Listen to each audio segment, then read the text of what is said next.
News, today's news. Market mayhem. The uncertainty is ruling the day.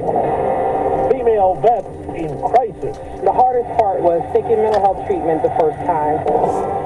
Good morning. I'm Steve Kathan with the CBS World News Roundup. New action from Congress and the White House. CBS's Nicole Killian says it's all designed to ease a baby formula shortage that has many parents scrambling to track down supplies. I know parents all across the country are worried about finding enough infant formula to feed their babies. President Biden will invoke the Defense Production Act to ensure manufacturers have the necessary ingredients to make safe infant formula. To direct needed resources to infant formula manufacturers before any other customer who may have ordered that good. The president is also launching Operation Fly Formula to import more products from overseas to speed up delivery. The bill is passed. House lawmakers approved two bills. One would provide $28 million to the Food and Drug Administration to prevent future formula shortages.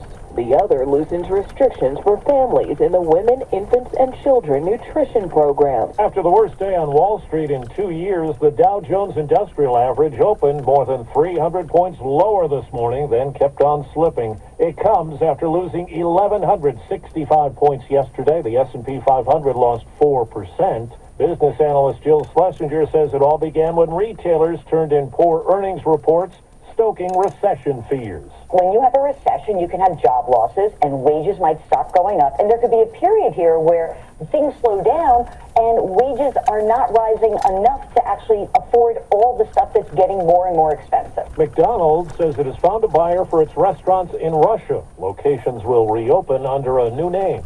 President Biden meets with the leaders of Finland and Sweden today. They're looking to join NATO in response to Russia's invasion of Ukraine. CBS's Deborah Patta has more on Ukraine's effort to make war crimes cases against Russia stand up. A mother's naked grief and a wife's anguished tears.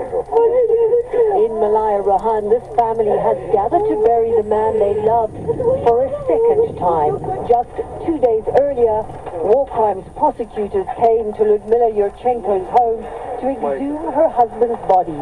They are building a case to bring the perpetrators to justice.